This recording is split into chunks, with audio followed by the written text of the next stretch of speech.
Саламатсыздарбы, 7 каналдын көрүүчүлөрү, сиздер интернет желесинен алынган акыркы жаңылыктарды баяндаган сайтка саякат берүүсүн көрүп жатасыздар. Аны мен Айпери Шенкулова алып барам, бизден алыстабаңыздар. Депутат айым милиционер Орунтаевдин үстүнөн даттанды. Бүгүн 7 декабрда Жогорку кеңештин жыйынында депутат Надира Нарматова мамлекеттик курулуштун жетекчиси Нурдан Орунтаевди чакырса келбей, сунуштарын укпай жатканына нааразы болду. Кайра-кайра чалып атып чакырса, келип 5 мүнөт отуруп эле туруп кетип калганын айтты. Кече мен чакырсам, мен 90 депутаттын ар бирине барганга убактым жок. Менин өзүмдүн графигим бар деп милицейский мүнөзү менен ошондой жооп бериптир. Кайра-кайра звонок кылдырып атып келип, 5 мүнөт отурбастан кетип калдык. Колунда ручкасы да жок, кагазы да жок, материалдары да жок. Келип алып айтат, мен дейт ушул ишти жакшы билген балдарды жөнөтөмүн сизге, ошону менен такташып алаң дейт. Мен анын катардагы адистерим менен эмес, жетекчи катары капиталдык салымдар беренеси боюнча жумушту биргелешип жасайлы деп чакырдым да. Ондай болбойт да, ордунан туруп алып, 5 мүнөткө чыдабастан ордунан ыргып туруп алып туруп жөнөп кетти. Мен таң калдым. Эки депутат мушташа кете жаздашты, аларды аял кесиптеши токтотуп калды.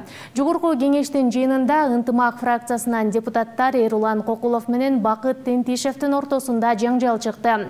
Депутаттар алгач жыйындар залында катуу үн менен сүйлөшүп, бир аздан кийин жыйындар залынын кире беришинде мушташа кете жаздашкан. Аларды депутат Аида Изатбек кызы ажыратты. Кийинчерээк алардын кесиптештери депутаттардын ортосунда тамашадан улам түшүнбөстүк болгонун билдиришти. Кокулов, Тентишев жана башка бир катар кесиптештери Кокуловдун кабинетинде сүйлөшүүнү улантышты. Алымкадыр Бейшеналиев эмнеге мурункудай чуу салбай калганын айтты. Депутат Эмиль Токтошев ал мурда министр болуп турганда аябай радикалдуу иштерди жасаганын, азыр андай болбой калганын белгиледи. Жогору жактан тынч иштеп бер деп айтыштыбы деп сурады. Бейшеналиев мурдагыдан да чечкиндүү иштеп жатканын, болгону тактиканы өзгөрткөнүн айтты. Мурунку министрлик мезгилиңизде аябай радикалдуу иштерди жасап, чоң кадамда барып аттыңыз эле.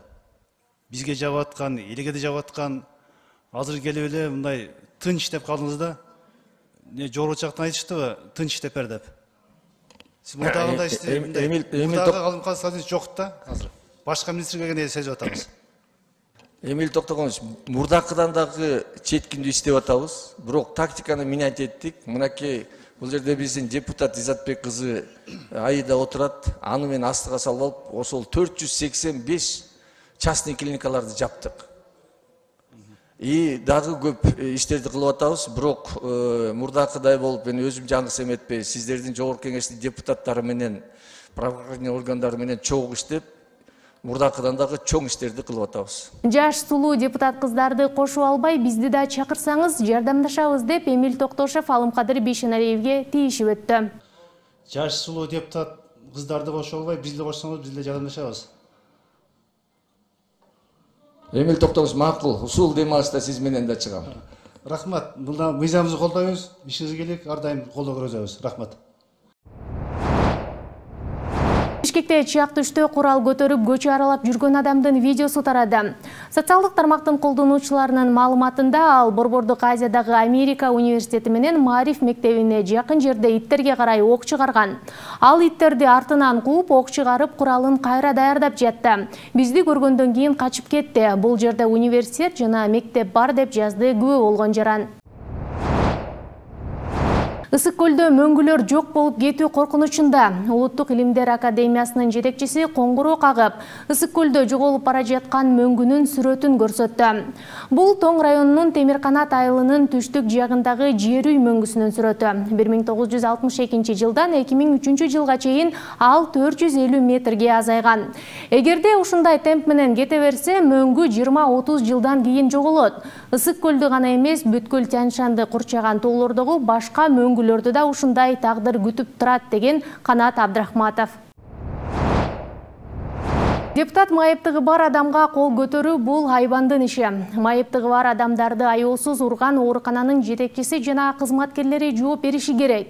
Депутат Ырысбек Атажанов бүгүн 7 декабрда Жогорку кеңештин жыйынында бул окуя боюнча оорукананын жетекчиси жоопкерчиликке тартылышы керектигин айтып, тиешелүү органдарды тыкыр иликтөөгө чакырды. Бизде Кадамжай районда Кадамжай психоневрологиялык интернат бар да.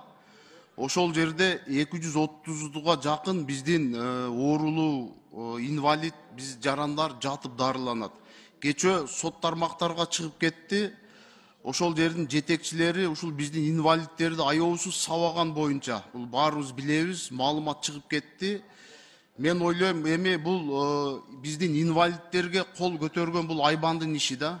Ушул боюнча тез аранын ичинде териштирүү жүргүзүш керек. Ошол жердин жетекчиси Асанова Айзада деген айым мурда Беловский психоневрологиялык социалдык стационардык мекеменин жетекчиси болгон экен.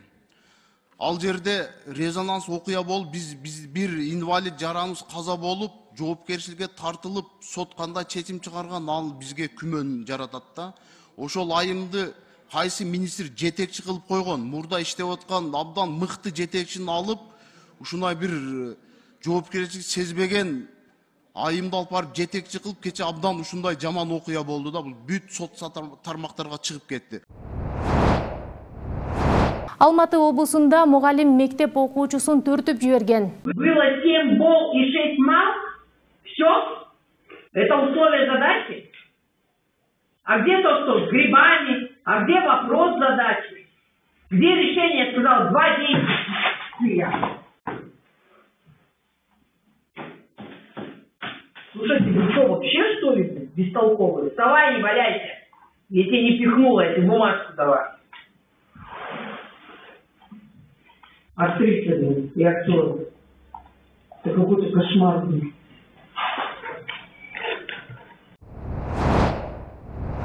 Якутиянын -58 суугуна агылган туристтердин саны көбөйдү. Якутияда декабрь айынын башына карата аномалдуу суук болуп, -58 градуска жетип жатат. Ал эми шамалдын жана нымдуулуктун айынан температура -63 сезилүүдө.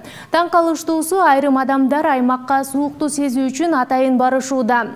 Аномалдуу суук аба ырайы Якутияда гана эмес, Красноярск, Магадан жана Хабаровск аймактарында да күтүлүүдө. Я, наоборот, очень счастлив. Я специально приехал в Якутск, чтобы застать вот эту погоду. И получается, мне повезло, потому что в декабре обычно не бывает таких холодных времен.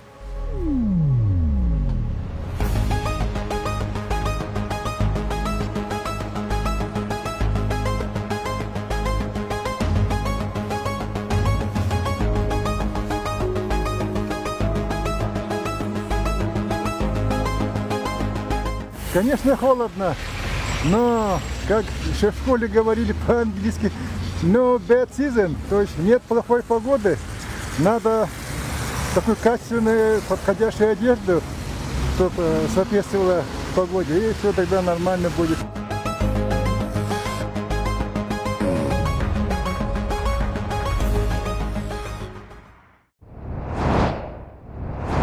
Бишкекте Малышка деген каймана аты бар ууру кармалды. Бир нече жолу соттолгон 44 жаштагы аял Ош базарынан уюлдук телефон уурдап кеткен.